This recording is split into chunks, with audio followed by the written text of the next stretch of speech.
The Senate floor was silent, too silent. All eyes were fixed on the final vote. One name remained. Senator Susan Collins?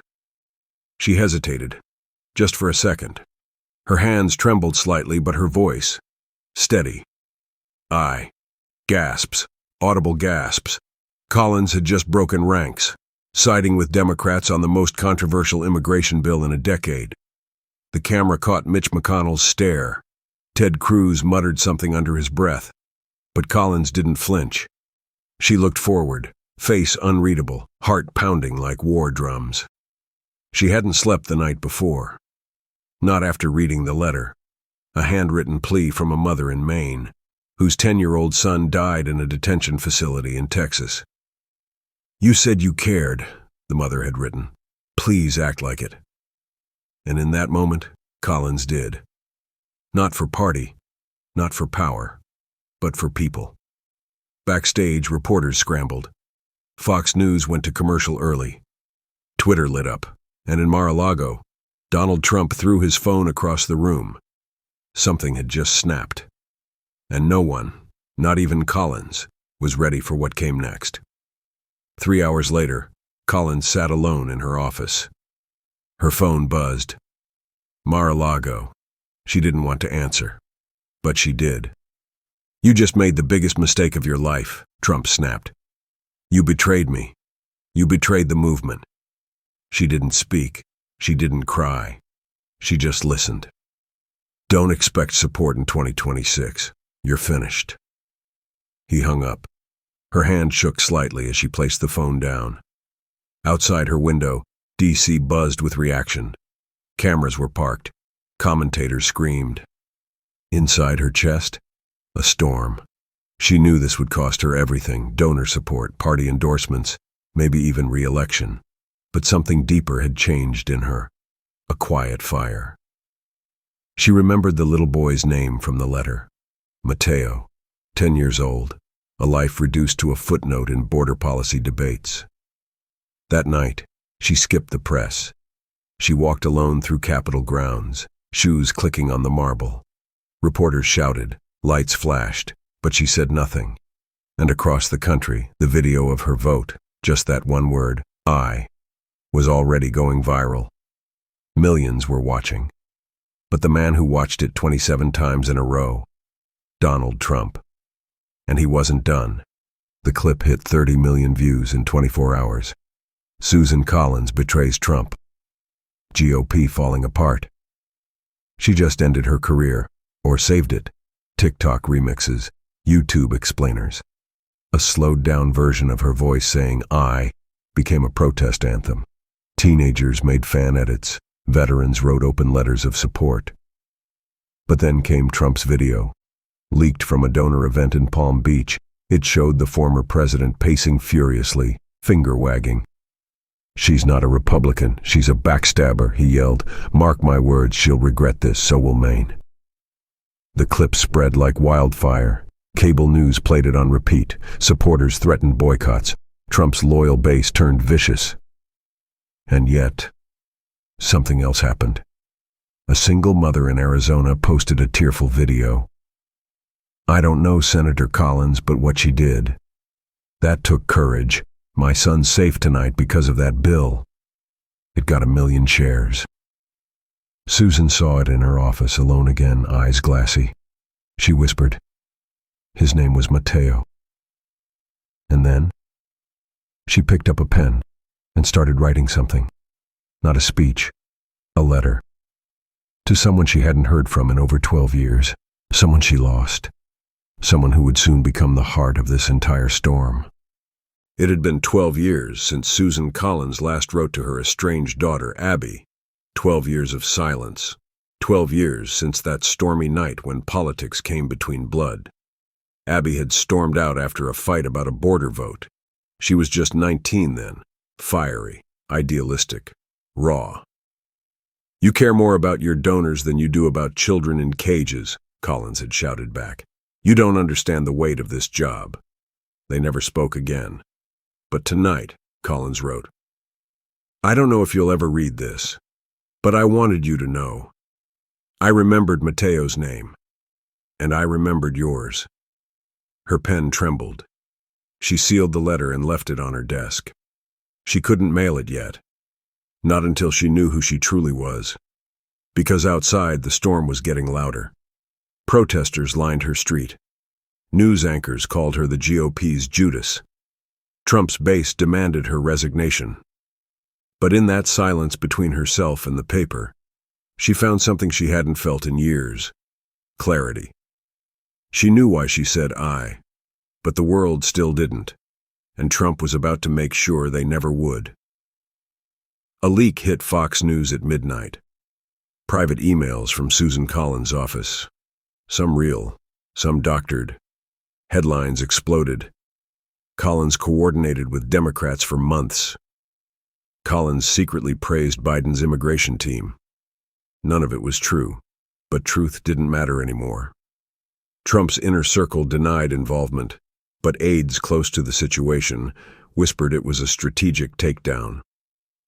By morning, Collins woke to a firestorm. Threats poured in. Her office was forced to shut phones down. Staffers wept quietly in cubicles. Protesters screamed outside her home in Bangor. She sat at her kitchen table, drinking coffee gone cold. And then she saw it. A text from an unknown number. "Mom, I saw what you did. I'm proud of you. A." Her heart stopped. Tears spilled before she could stop them. It had to be Abby. 12 years of silence, broken by 12 words. Collins stared at the phone for minutes, not blinking. She whispered, "They can take my party, they can smear my name, but they can't take this moment." She stood up. For the first time in years, she was ready to fight back. The media couldn't reach her. The Senate was in chaos. The GOP was in meltdown. But deep beneath Capitol Hill, in a quiet, dimly lit room, a single interview was taking place. No makeup, no lights, no handlers. Just Susan Collins, a grieving journalist, and a camera. The interviewer's son had also died in a detention center. He didn't start with questions. He handed her Mateo's photo. "They said you voted for him. Was that enough?" Collins stared at the photo. Her lip trembled. "No," she said. "It will never be enough. I should have spoken up years ago." A tear rolled down her cheek. But silence makes us complicit. And I was silent. For too long. The interviewer pressed a hand over hers. "Then speak now." And so she did. For an hour straight. She talked about Abby, about betrayal, about redemption, about the children whose names never made it to the news. And when the interview was posted, it shattered the internet, not with anger, with tears. Millions cried with her, even those who once called her a traitor. But Trump, he watched in silence, and his silence was more dangerous than any tweet. The interview had changed everything. In just 48 hours, it became the #1 trending video on YouTube, titled, "She Voted with Tears in Her Eyes." Even her critics began to soften. One MAGA supporter posted a shaky video. "I don't agree with her politics, but what she said about silence, man, it hit." But not everyone was moved. Trump hadn't posted in 3 days. No Truth Social rants, no speeches, no interviews, just silence. Inside the Capitol, rumors swirled. Staffers whispered about private calls, blacklists, even threats of a new super PAC to primary Collins in 2026. Her team urged her to lay low. But Susan stood at her window that evening, watching the sun fade over Washington. She turned to her press secretary. "Schedule a town hall. In Bangor, no cameras, just people." "Are you sure?" the aide asked. "Yes. If I lose my seat, I want to lose it on my feet." She didn't know Trump's silence was about to shatter. And when it did, it would hit where she least expected. It began with a screenshot. A photo of Abby, taken years ago, appeared on a far-right blog. The headline read, "Collins' radical daughter behind border betrayal." Within hours it spread. Old college essays, Tweets out of context. A photo from a protest. Trump reposted it with a single sentence. Now we know who's really pulling her strings. Susan felt her stomach twist when she saw it. She called the number again. Voicemail. Then another headline dropped. Abby Collins funded by Soros? All lies. But lies have legs. TV panels lit up. Is Collins a mother or a puppet? Is her daughter anti-American? That night, Susan got one text. They're coming for me, Mom. Please make it stop. She gripped the phone, sobbing silently in her bed. This wasn't politics anymore. This was her child. And for the first time since that vote, Collins wasn't just angry. She was furious. Because they weren't just punishing her. They were trying to break her from the inside out. It wasn't televised. No cameras, just folding chairs.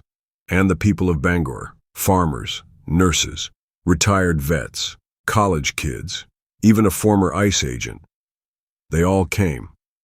Susan stood in the middle, no podium, no script. Her voice shook at first. I didn't come here to convince you I'm right, she began. I came here to say, I know what it's like to feel ashamed of your silence. A man stood up, a logger in his 60s. I voted for you twice, but I've buried 2 grandkids from fentanyl. That border bill? I hated it. He paused. But I saw that interview, and for the first time, I believed you actually gave a damn. Another voice. I'm undocumented. My mom watched your vote and cried, said someone finally remembered us. More voices followed. One by one. No shouting, no insults, just pain and healing. When the meeting ended, Collins stood alone. And then, someone hugged her. It was Abby. No cameras caught it, just a mother. And her daughter, crying in the dark.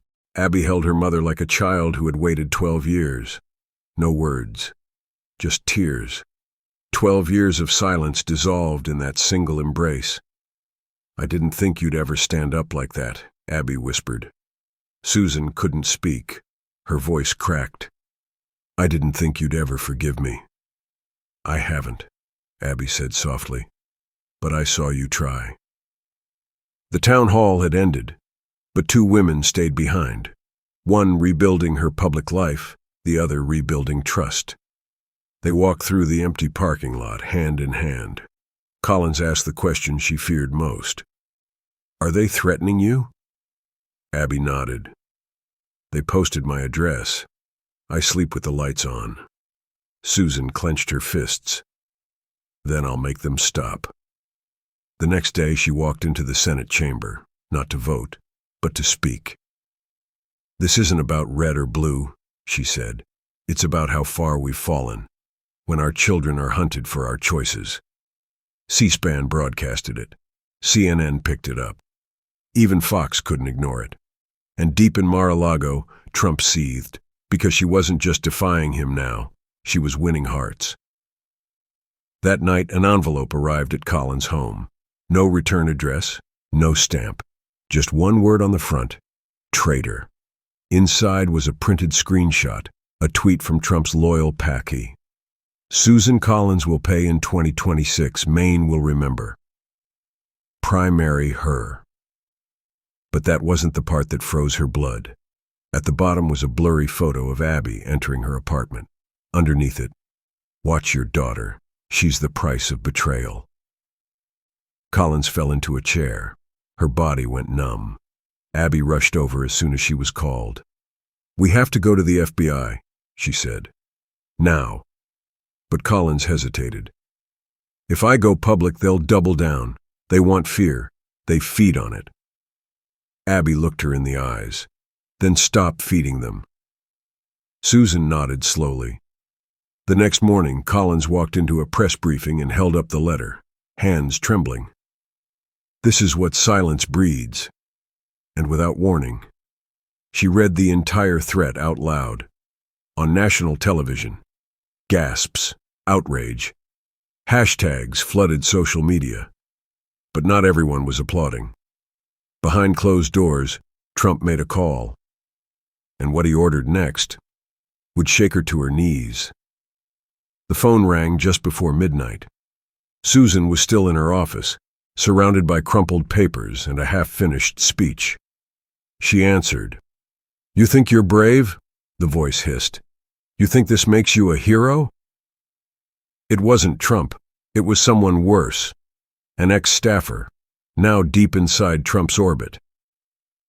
"You don't know what you've started. We have the footage, the private calls, the classified notes." Susan's heart pounded. "What do you want?" she whispered. "Silence, or we bury you and your daughter with the truth." He hung up. She stared into the dark, the hum of Capitol lights outside like static in her ears. Was it real? Were they bluffing? What truth could they possibly hold? 1,000 headlines raced through her mind, but then her laptop pinged. An email from an anonymous account. Subject: "You should have stayed silent." Inside was a video, and what she saw? Her entire career, her entire legacy, hanging by a thread. She gasped, covered her mouth.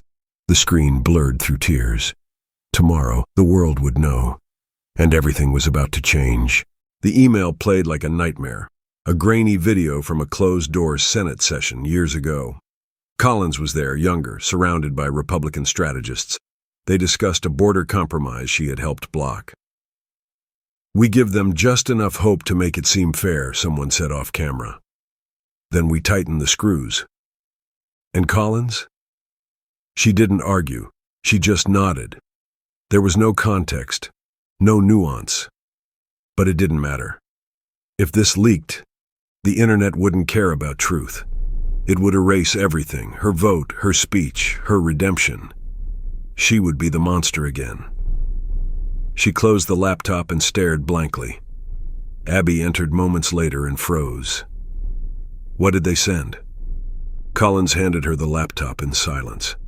When Abby finished watching, she didn't scream. She didn't walk out. She reached for her mother's hand. "Tell the truth. All of it. Now. Before they do." Collins nodded, barely holding back tears. "I was scared back then. I played along because I didn't want to lose my seat." Abby whispered. "And now?" Collins looked up. "Now I'm ready to lose everything if it means I finally stand for something." The next morning she went live. No advisors, no makeup, just her voice. The world watched as Senator Susan Collins looked directly into the lens and said, "You're about to see a video. It's real. It's from a time I'm not proud of." She took a long breath. "Back then, I chose power over people. I thought I could change the system from the inside. I was wrong. I stayed silent. That silence hurt real people, children, families." She paused. But one day, a letter arrived. From a grieving mother in Maine, and it broke me. That boy's name was Mateo. Her voice cracked. "When I voted I wasn't just crossing party lines. I was trying to cross back into the person I used to be, before fear ruled me." The video cut to black, and for a moment, the internet stopped fighting. Comments poured in. "I cried watching this. This is what accountability looks like." She told the truth before the lie could destroy her. But behind the curtain, Trump wasn't silent anymore. He was preparing a final blow, one that would make this look like child's play. 3 days later, Trump took the stage at a mega rally in Pennsylvania. Flags waved, the crowd chanted, fireworks flared, but his eyes were cold, calculated. You've seen the lies, the betrayal, the sob stories, but I've got something she didn't show you. He held up a manila folder. Real documents from classified Senate archives, emails, transcripts. They show what Susan Collins really thinks of you. Gasps, cheers, rage. The clip was edited, twisted, but it was enough. That night, right-wing media exploded. Collins calls voters ignorant masses in secret memo. She played America for sympathy. Her staff begged her to respond. But Susan sat still, staring at the Maine coastline from her porch. Abby sat beside her, silent. Finally, Collins whispered, "Let them scream, let them smear." She opened her journal and began writing again. Not a speech, not a rebuttal, but a letter to Mateo's mother. Because no matter what Trump said, that one life still mattered more than every headline. And tomorrow, she'd remind America why she voted aye. She hadn't written to a stranger in years.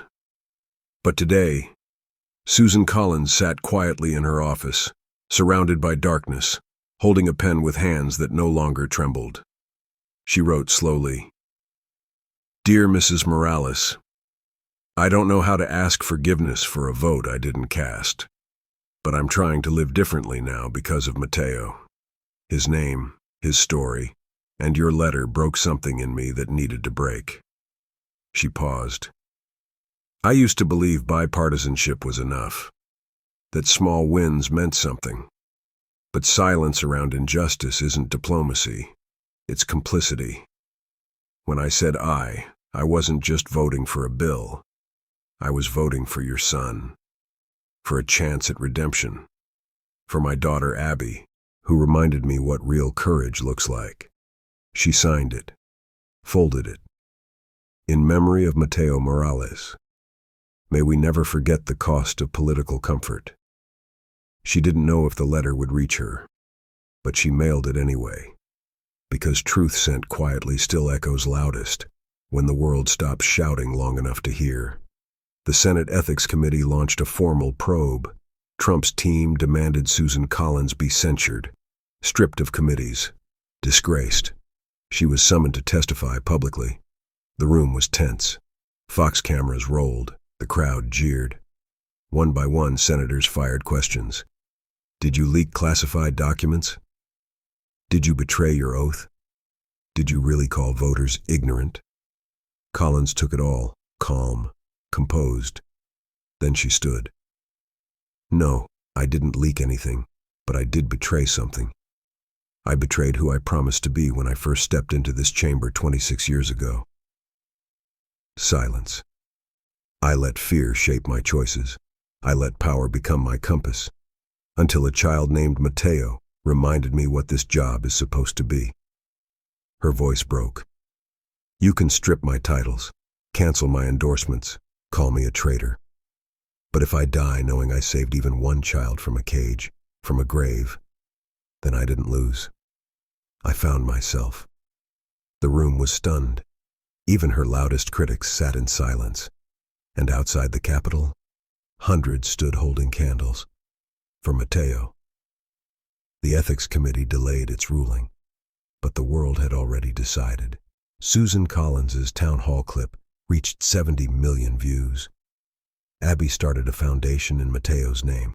Letters poured in, thousands, from parents, from immigrants, from former critics, from Trump supporters who said, "You made me think." But one letter stood out. It was handwritten, mailed from Texas, no return address. Inside were 6 words.